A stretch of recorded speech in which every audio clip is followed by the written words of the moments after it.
But tonight, a St. Johns County neighborhood could be one step closer to getting their kids a safer way to school. A series of crashes near where students walk to Liberty Pines Academy could lead to a change in state law. A state lawmaker has filed a bill to ensure kids don't have to cross busy roads to get to class. Our Zach Wilcox joins us live from St. Johns Parkway. And Zach, parents there have been saying for years that they need a school bus. So tell us more.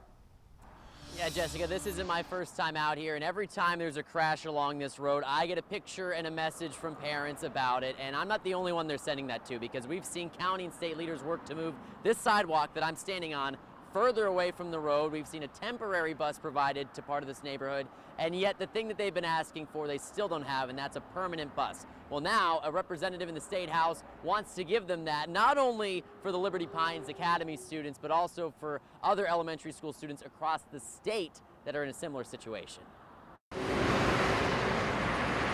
The only accessible route to the school from my front door is a 45-minute walk along a busy road that is yards away from the 9B freeway on-ramp.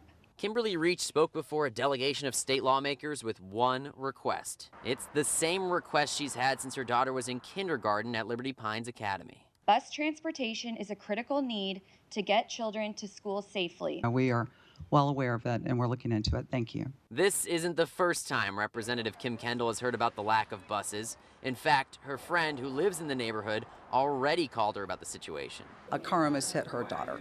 And to get that call, and her little 8-year-old girl on the bike trying to bike to the school, literally had to wait 20 minutes for the police and the tow trucks to move the car out of her way. State law only requires school districts to provide a bus to homes 2 miles or more from a school. That means half of St. John's Forest gets one, while half is too close.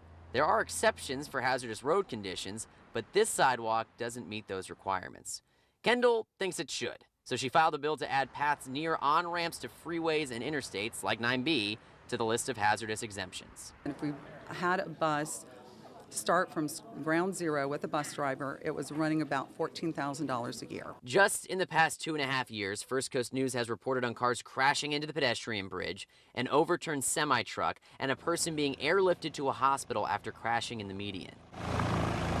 No students were hit in any of those crashes, and Kendall wants to get them a bus to keep it that way.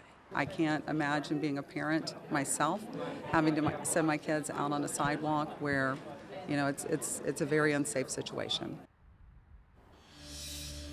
Now, I want to point out that the hazardous exemption designation only applies to elementary schools, and even if this bill is passed, it would stay that way. And I've covered a similar situation at Baldwin Middle High where kids are having to cross over 301 there in several lanes of traffic. So I asked Kendall about that, and she mentioned that they're going to start with elementary schools, get this bill into a committee, and from there they can kind of gauge the interests of other lawmakers and see if they want to make any changes and include other age levels. In St. Johns County, Zach Wilcox, First Coast News, on your side.